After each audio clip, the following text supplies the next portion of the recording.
Can Caleb Williams have a CJ Stroud type of rookie season this upcoming year? Let's talk about it, people. What is going on, y'all? Phosphorus all back at it with another video talking some NFL here to talk about the Chicago Bears. And you can see the background is a little different. I'm in the process of moving, so bear with me here. I will get everything situated, but in the meantime, the videos can't stop because they just can't. Got too much to talk about with football season approaching very rapidly. So today I want to talk about a topic that was on Get Up ESPN, in which they were asking if Caleb can have a CJ Stroud type of rookie season. And Dan Orlovsky, former NFL quarterback ESPN analyst, has said that he does not expect that to be the case because he thinks that Caleb doesn't have the foundation that CJ did at Ohio State, and Caleb obviously at USC with Lincoln Riley. He doesn't think that they ran sort of the pro-style offense that, CJ was running at Ohio State, and it's just unrealistic for Caleb to, hit the ground running like CJ did because he doesn't have that foundation. All right, that's basically what he said. I'm paraphrasing a little bit here, but I'll link the video down below in the description, but I have to respond to this. All right, I have to go ahead and come out and tell you, Dan, look, I respect your takes. Dan is one of the smarter football people over at ESPN, but I disagree. There is absolutely no reason Caleb cannot have a CJ Stroud type of rookie season. In fact, I'll one-up you, Dan. I think he can do better than CJ. Now, look, that could be the Bears fan in me talking, but I will bring you some objective facts here, okay? With Caleb Williams, he is going to have better weapons around him than CJ Stroud did in his rookie season. CJ Stroud is about to get Stephon Diggs now, but he had Nico Collins, Tank Dell, two very good receivers. But Caleb has better ones. DJ Moore, Keenan Allen, and Rome Odunze, not to mention Cole Kmet, who's a very solid tight end, and a backup tight end in Gerald Everett, who would start for a lot of teams. Oh, did I mention he also has a 1,000-yard rusher in his backfield in DeAndre Swift, who can also catch the football. So the weaponry is actually not even close. It's much better for Caleb than it was for CJ. Now, as far as, the intellect, all of that stuff, I think Caleb is an extremely smart guy. And the fact of the matter is, if Caleb Williams gets enough time in the pocket, the protection is good, there is no reason he's not able to dice up and carve up these NFL teams. Keep in mind, all right, I want everybody to keep in mind, before CJ Stroud did what he did last season, nobody expected that. Okay, nobody expected that at all. There's a reason he did not go number one, he went number two. With Caleb Williams, it's flipped. Everybody expects Caleb to be great right away because he was the consensus number one overall pick for seasons before he came out, right?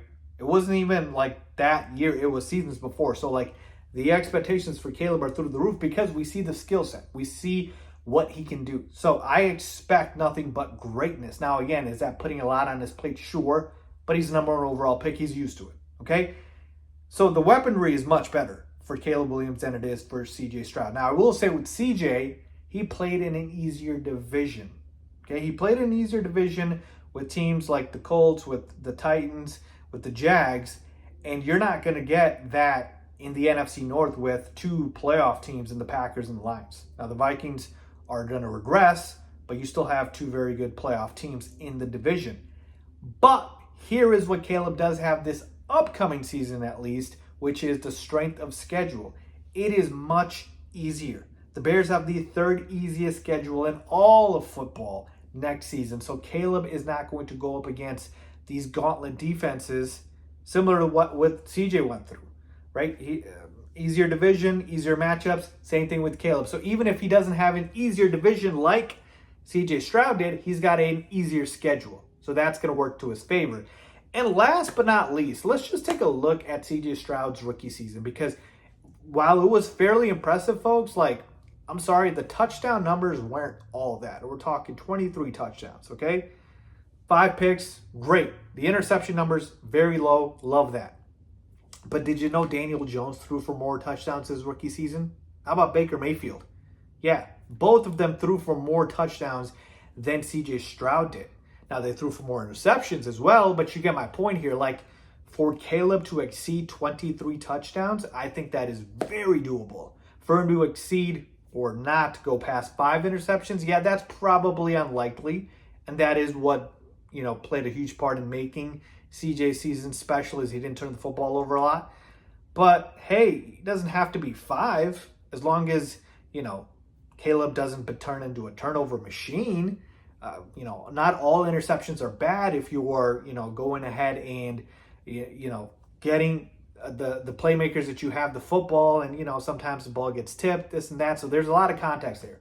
My point is, though, the thing with CJ was the yards, right? Second most yards per game as a rookie. Threw for 4,000 plus yards as a rookie, something no Bears quarterback has ever done. Now, that might be a tall task for Caleb, but tell me who is better suited to throw for 4,000 yards and do what CJ did than Caleb Williams, with literally 2,000-yard receivers in DJ Moore and Keenan Allen, and a guy in Rome Odunze who, if he didn't have these two guys, he'd be probably a number 1 receiver on a lot of teams, even as a rookie. Yeah, said it.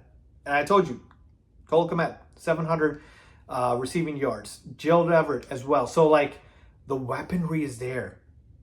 We're talking easily 3,500 yards Caleb should be getting. 3,000 would be the floor. My goodness. So 3,500 should be the basement, if you will. Or not the basement. 3,000 would be the basement. 35 should be very doable. But 4,000 yards, very, very possible.